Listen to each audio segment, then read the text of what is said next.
Hello बच्चों।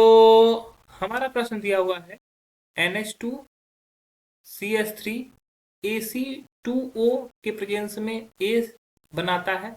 A जो है Br2CH3COOH के प्रेजेंस में B बनाता है और BH2O और F प्लस आयन की प्रेजेंस में C बनाता है।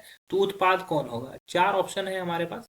इस चार ऑप्शन में बताना है कि कौन सा होगा। चलिए समझते हैं इस प्रश्न। तो अगर इस प्रश्न की मुख्य अवधारणा को समझें तो यहाँ पर हमें क्या क्या चीज दिया गया है ये समझना होगा। तो ये हो गया P methyl aniline. P methyl aniline AC2O का मतलब क्या हुआ? AC2 हो गया।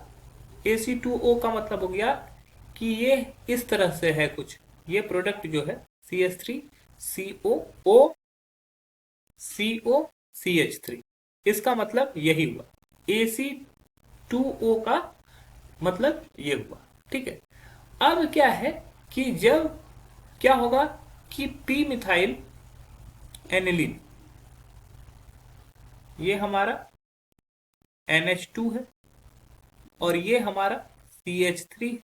जब ये इसके प्रेजेंस में रिएक्ट करता है CH3CO O CO CH3 के प्रेजेंस में रिएक्ट करता है तो ये एक जगह से बॉन्ड ब्रेक करता है। यहां से ये बॉन्ड ब्रेक करता है और NH2 का जो है एक हाइड्रोजन यहां से बॉन्ड ब्रेक करता है। तो क्या होता है, रिएक्शन के फलस्वरूप यहां से ये N के साथ एक हाइड्रोजन जुड़ा रहता है और जो हाइड्रोजन निकला उससे उसके बदले में ये COCH3 इस पर जुड़ जाता है, जबकि CH3 पर कोई इम्पैक्ट नहीं पड़ता है। साथ ही साथ यहाँ पर जो बनता है वो बनता है CH3COOH। ये हमारा प्रोडक्ट बनता है। तो ये जो हमारा बना ये हमारा A है। ठीक है, ये हमारा A है। अब A का रिएक्शन किससे होता है? ब्रोमीन से रिएक्शन होता है। तो A हमारा जो आ रहा है वो कुछ इस प्रकार से आ रहा है। ये NCOCH3 और N के साथ हमारे साथ H भी जुड़ा हुआ है। ठीक है। इसका रिएक्शन किससे करवाया गया? इसका रिएक्शन ब्रोमीन से करवाया गया। किसकी उपस्थिति में? CH3COOH की उपस्थिति में। ठीक है। तो ये रिएक्शन करने के फलस्वरूप क्या होता है, ब्रोमीन क्या होता है, चूंकि ऑर्थो पारा डायरेक्टिंग होता है तो वो ऑर्थो पोजीशन पर अटैक करता है और ऑर्थो पोजीशन पे ब्रोमीन जुड़ जाता है। ठीक है, क्योंकि पारा पोजीशन पे पहले से CH3 है तो वहां पर कोई इंपैक्ट नहीं पड़ेगा। लेकिन ये क्या होता है कि ऑर्थो पोजीशन पर यहां पर ब्रोमीन जुड़ जाता है और यहां पर ये N जो होता है ये एक तरफ में H के साथ जुड़ा होता है और एक तरफ में COCH3 से जुड़ा होता है। ठीक है। वापस से इसका हाइड्रोलाइसिस कराया जाता है, H2O से रिएक्शन कराया जाता है H प्लस आयन की उपस्थिति में। तो ये यहाँ से क्या करता है, बॉन्ड ब्रेक करता है।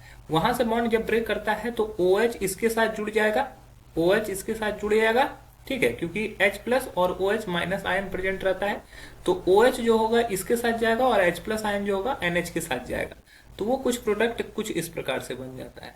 ये हमारा ये हो गया CH3 पर कोई इंपैक्ट नहीं पड़ेगा, ब्रोमीन पर कोई इंपैक्ट नहीं पड़ेगा और ये NH2 हो जाएगा। साथ ही साथ यहाँ पर से जो निकला वहां पर बन जाएगा CH3COOH। ओके, तो ये हमारा बन जाएगा। तो ये हमारा फाइनल प्रोडक्ट जो होगा ये C होगा। ये हमारा जो प्रोडक्ट बन रहा था ये B प्रोडक्ट था और B प्रोडक्ट का जब जल अपघटित कराया गया अम्ल के प्रेजेंस में तो वो प्रोडक्ट हमारा C बना। जो C का स्ट्रक्चर होगा वो क्या है, ये बेंजीन रिंग में NH2 जुड़ा रहेगा, ब्रोमीन जुड़ा होगा और CH3 जुड़ा रहेगा। तो पहले ऑप्शन में देखो NH2CH3 जुड़ा हुआ है लेकिन ब्रोमीन के बजाय COCH3 जुड़ा हुआ है तो ये गलत हो जाएगा। दूसरा है COCH3 जुड़ा हुआ है, ये भी गलत है क्योंकि यहाँ पे NH2 ग्रुप ही रहेगा। यहाँ पर NH2 NH के साथ COCH3 ग्रुप जुड़ा हुआ है तो ये भी गलत हो जाएगा। और आखिरी ऑप्शन है कि NH2BrCH3, तो ऑप्शन डी हमारा सही उत्तर होगा। आशा है कि यह प्रश्न आपको समझ में आया होगा। धन्यवाद।